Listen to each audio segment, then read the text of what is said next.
नमस्कार, सैफ जाफरी हूँ और उत्तर प्रदेश की चुनावी यात्रा के दौरान हम पहुँचे हैं अलीगढ़ में अलीगढ़ मुस्लिम यूनिवर्सिटी के अंदर हूँ। आदिल अलवी साहब मेरे साथ में हैं। एमआईएम के प्रदेश प्रवक्ता भी है और कहा जाता है कि एमआईएम के प्रमुख असदुद्दीन ओवैसी के बेहद ही करीबी लोगों में इनका नाम शुमार होता है। बात चुनाव को लेकर है, चूँकि उत्तर प्रदेश में 6 महीने बाद चुनाव है। असदुद्दीन ओवैसी घोषणा कर चुके हैं कि उत्तर प्रदेश में 100 सीटों पर अपने उम्मीदवार उतारेंगे, अपनी पार्टी को चुनाव लड़ाएंगे। आप सबसे पहले ये बताइएगा कि क्या मुद्दे हैं क्या जिनके ऊपर चुनाव एमआईएम लड़ने की यहाँ पर तैयारी करी यूपी में? कोई भी पार्टी, पॉलिटिकल पार्टी, उसका मेन एजेंडा ही ये, मेन मकसद ही ये बुनियादी होता है कि वो इलेक्शन में पार्टिसिपेट करे और कंटेस्ट करे। हम एनजीओ नहीं है। ऑल इंडिया मजलिस-ए-इत्तेहादुल मुस्लिमीन एक पॉलिटिकल पार्टी है, रजिस्टर्ड पॉलिटिकल पार्टी है और मुल्क के आइन पे, मुल्क के संविधान पर, मुल्क के इलेक्टोरल प्रोसेस पे यकीन करती है। अब रही मुद्दे की बात, हम 2017 का भी इलेक्शन हमने कंटेस्ट किया था, पार्टिसिपेट किए थे। उसमें हमें कोई बहुत अच्छी कामयाबी, हमें सफलता नहीं मिली। उस वक्त ये जो सबसे बड़ी हमारे पास हम लोगों के सामने रुकावट थी वो ये थी कि हमारा वो पहला इलेक्शन था, समाजवादी की सरकार थी और लोग पहली बार में यकीन थोड़ा कम कर पाते हैं। लेकिन 2017 से लेके 2022 जो 21 चल रहा, यहाँ चीज़ें बदल चुकी हैं। बदलने से मुराद ये कि हम लगातार हम फील्ड में रहें, मुस्लिम इशूज़ हो या दलित इशूज़ हो, हमने उस पर काम किया है और हमें यकीन है कि मुसलमान और दलित और जो पसमानदा तबकात हैं वो हमारे साथ आएंगे और बैरिस्टर ओवैसी साहब की क़यादत को मजबूत करेंगे। आदिल साहब ये बताएं कि असदुद्दीन ओवैसी पर ये आरोप लगते हैं, सोशल मीडिया में कई समाजवादी पार्टी के समर्थक भी आरोप लगाते हैं कि भैया ये खुद तो तेलंगाना की 8 सीटों पर चुनाव लड़ते हैं और यूपी में आके 100 सीटों पर लड़ रहे हैं। वो कहते हैं कि अगर आप इतनी बड़े दल हैं, इतने बड़े नेता हैं, तो अपने तेलंगाना में क्यों सारी सीटों पर चुनाव नहीं लड़ जाते? देखिए, पार्टी ऑल इंडिया मजलिस-ए-इत्तेहादुल मुस्लिमीन, उसके कौमी सदर जनाब बैरिस्टर ओवैसी साहब हैं। हम तेलंगाना में 8 लड़ेंगे कि हम जो है उत्तर प्रदेश में 100 लड़ेंगे, हम बंगाल में 6 लड़ेंगे कि बिहार में 19 लड़ेंगे कि बॉम्बे में 45 लड़ेंगे, ये तो हमारी एग्जीक्यूटिव तय करती है, बैरिस्टर ओवैसी साहब तय करते हैं। समाजवादी के हिसाब से तो हम नहीं सीटें लड़ेंगे। उनसे जो लोग ये आरोप लगाते हैं उनसे कहिए सीटें भी तो यहाँ 403 हैं, 20% मुसलमान यहाँ रहता है, तो हम उस हिसाब से चुनाव लड़ते हैं। यहाँ हमारे पास ऑप्शन ज़्यादा, यहाँ इलाकाई पार्टियाँ बहुत हैं, तो वहाँ स्पेस बनाना हमारे लिए ज़्यादा आसान है।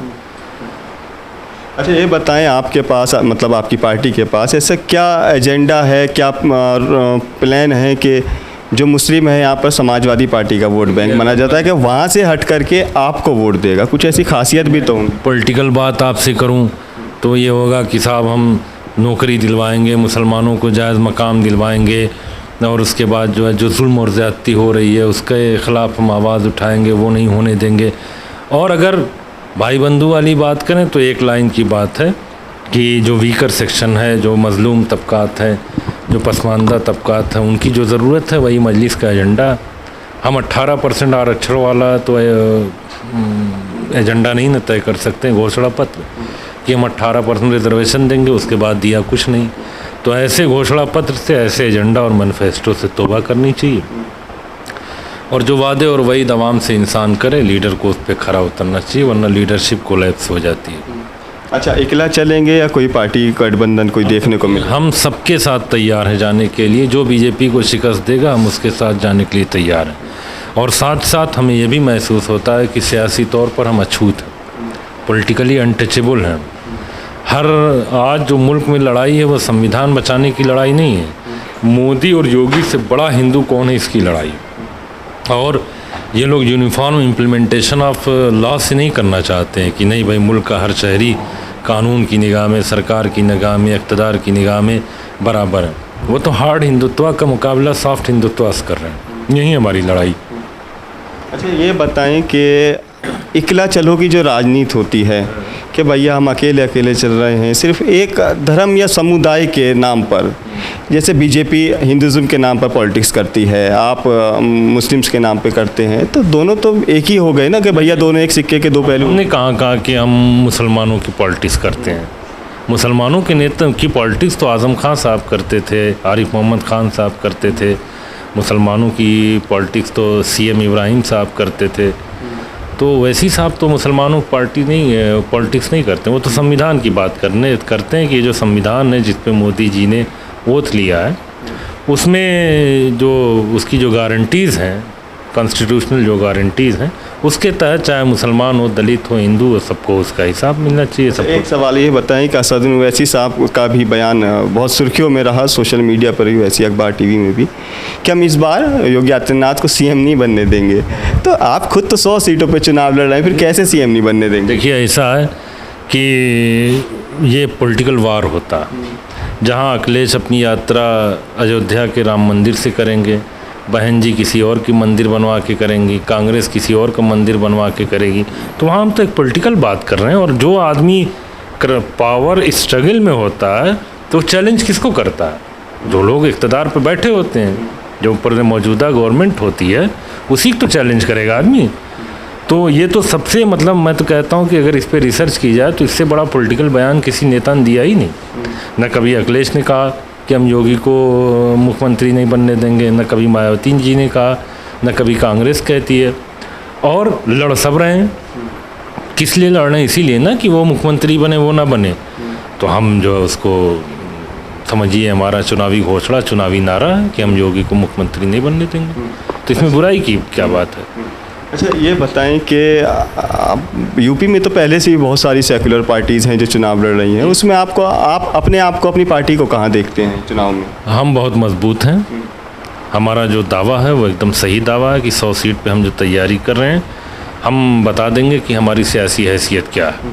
ओवैसी साहब का एक बयान था कि सेकुलरिज्म के नाम पे वो समाजवादी, कांग्रेस और बसपा को टारगेट करते हुए कहते हैं कि सेकुलरिज्म के नाम पे इन्होंने मुसलमानों को ठगा है, जबकि आबादी भी लगभग 22% के करीब उत्तर प्रदेश के अंदर है। तो क्या वाकई में ठगा गया है सेकुलरिज्म के नाम पर? हाँ, ठगा गया। मैं तो कहता हूँ कि सेकुलर पार्टियाँ मुसलमानों के वोटों को बेवावरत का माल समझती हैं, फ्री में।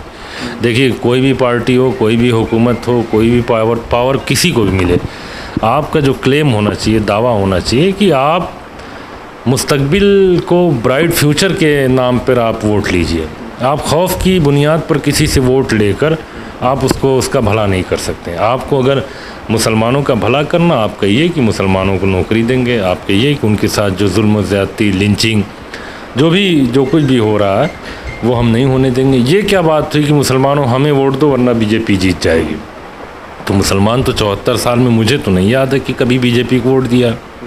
इसका मतलब कि अगर बीजेपी 10 साल से 2 टर्म से मोदी जी और योगी जी अगर चीफ मिनिस्टर, इनका पहला टर्म है, अगर ये लोग हैं तो ये मुस्लिम वोट से नहीं, ये हिंदू वोट से। और कोई ईवीएम की रिगिंग नहीं हुई है, हिंदू माइंड की रिगिंग हुई है। हाँ, ये बताएं कि अभी एक फ़ोटो सोशल मीडिया पे बहुत तेज़ी के साथ शेयर होता है तमाम प्लेटफॉर्म पर, उसमें असदुद्दीन ओवैसी, सुहेल देव पार्टी के राजभर साहब और चंद्रशेखर रावण, कौन सी खिचड़ी पकड़ी है? कोई खिचड़ी नहीं। वो राजभर साहब हमारे मोर्चे के इंचार्ज हैं, भागीदारी संकल्प मोर्चा के। हम उनके साथ हैं, वो हमारे साथ हैं। हम लोगों ने एक मोर्चा बनाया है। रावण जी से जहाँ तक मुलाकात की बात है, हो सकता है कोई ऐसी ही फॉर्मल मीटिंग रही हो, और अगर इनके साथ कोई अलायंस होगा तो वो भी बिहाइंड द कर्टेन नहीं होगा, वो तो घोषणा होगी बाकायदा। उम्मीद है कि कौन सी पार्टी साथ? मैं कह तो रहा हूँ कि हम बीजेपी को भाई सबका मतलब सब सेकुलर हैं, सब सेकुलर हैं। मायावती हुई, अखिलेश यादव हुए, कांग्रेस हुए, रावण हुए, जितने भी लोग हैं, आम आदमी पार्टी हुई, सब तो सेकुलर है ना। सबका एक ही मंशा है कि कम्युनल फोर्सेस को डिफीट किया जाए, हराया जाए। तो जो हरा रहा हम उसके साथ हैं। सपा के साथ भी जाइएगा? कह तो रहे हैं कि सपा के साथ, बीएसपी के साथ, आरएलडी के साथ, जो भी सेकुलर दल हैं जो बीजेपी को हरा रहे हैं, हम सबके साथ जाने के लिए तैयार। ये लोग तो आपको कह रहे हैं कि आप वोट काटने के लिए आए हैं या आप उनसे पूछिए ना। मैं तो कह रहा हूँ ना कि भाई नहीं जवाब देंगे उन्हें कुछ? क्या जवाब क्या देना भाई? हम यूपी में सपा और बीएसपी का अलायंस हुआ, उतना बड़ा इत्तेहाद हिंदुस्तान में कोई नहीं हुआ। हम एक भी सीट पार्लियामेंट की नहीं लड़े। तो कैसे इनका परिवार हार गया सब, आप बताइए। 2019 का जो पार्लियामेंट इलेक्शन हुआ, हम 3 सीट लड़े, हैदराबाद ओवैसी साहब, इम्तियाज़ जलील साहब औरंगाबाद और किशनगंज से अख्तरुल ईमान साहब। 2 सीट जीत गए, तीसरी हम हारे, लेकिन वहाँ भी बीजेपी नहीं कांग्रेस जीती किशनगंज में, तो हम कहाँ से वोट कटवाएं। यूपी में जो टिकट बटेगा आपकी पार्टी से, सिर्फ एक धर्म समुदाय के लिए या सभी लोग? हमारे पास 57 आवेदन 67 आवेदन अब तक आ चुके हैं, और मैं समझता हूँ कि उसमें 40-40% जो है हमारे नॉन मुस्लिम भाई हैं। और आप अगर कहेंगे तो मैं उनका नंबर दे दूंगा, आप उनका भी इंटरव्यू कर लीजिएगा कि आपको ओवैसी के अंदर, ओवैसी साहब के अंदर ये कौन सी मतलब खासियत लगी कि आप उनकी पार्टी से चुनाव लड़ना चाह रहे हैं, तो वो ज़्यादा बेहतर जवाब आपको देंगे। हम लोग जो भी इलेक्शन कमीशन जिसको भी इजाज़त देगा कि ये चुनाव कंटेस्ट कर सकते हैं, लड़ सकते हैं, वो किसी भी धर्म का, किसी भी मज़हब का, किसी भी जात का, किसी भी बिरादरी का, हम उसको टिकट देने के लिए तैयार हैं। बहुत बहुत शुक्रिया हमसे बात करने के लिए। तो ये आदिल अलवी साहब थे, और MIM में ऑल इंडिया मजलिस इत्तेहादुल मुस्लिमीन में प्रदेश प्रवक्ता भी हैं, और AMU के अंदर छात्र नेता भी हैं। हम चुनावी रथ यात्रा में अपनी आज अलीगढ़ के अंदर हैं, और आगे फिर मिलेंगे किसी दूसरे ज़िले में, किसी दूसरी विधानसभा में। आप चैनल को सब्सक्राइब कर लीजिए, बेल आइकन दबा दीजिए, जिससे कि आने वाली वीडियोस की जो नोटिफिकेशन है उस समय पर आपको मिलती रहे।